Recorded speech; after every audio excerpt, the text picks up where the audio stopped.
Every cold call needs three elements in it in order to be successful. We need to be able to answer the question, why me? As in, why are you calling me? Why now? Why is it something that I need to address now? And how does it help me? What is the future state of us talking together further? A failure to answer these questions in a conversation with a prospect will ultimately either leave them confused or have them rejecting any questions that you've brought their way.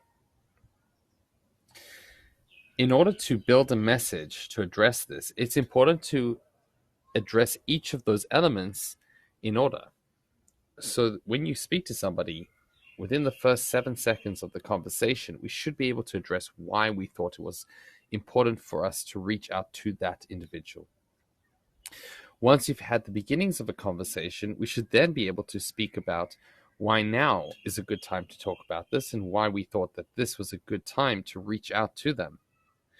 And then, should we be able to have further discussions with the prospect the next 10 seconds already about helping them understand how what you're offering is going to help them or their company, or ideally both.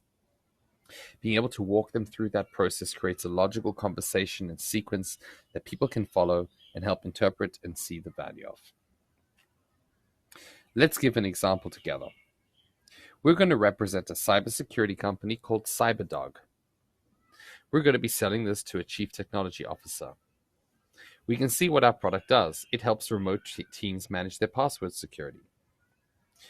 The benefits of what we do are increased employee security, reduced risk to the business, and data protection. Advantages are that you can be deployed faster and work with every major system, and your goal is to get the meeting with the person directly. So, following the structure, why me? Well, we would approach the CTO by sharing that as somebody who cares about cybersecurity or is in charge of cybersecurity, we thought this would be a good discussion to have. Why now?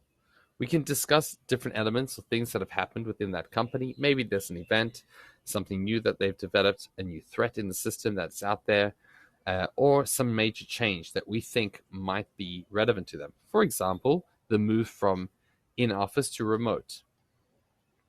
How does it help me?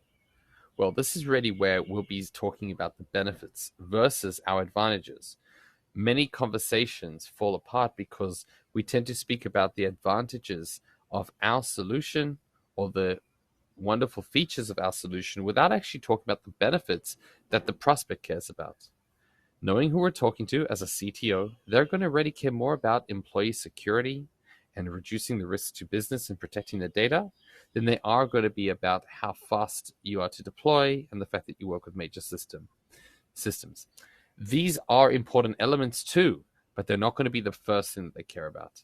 Ultimately, when they choose a product to work with, it's going to have to work within all the systems that they have. It's going to have to be easy to implement and something that they are happy about. But the original reason for having a conversation is going to be all about addressing why them, right? What is the benefit that you're going to be offering to them? Or better said, how does it help me?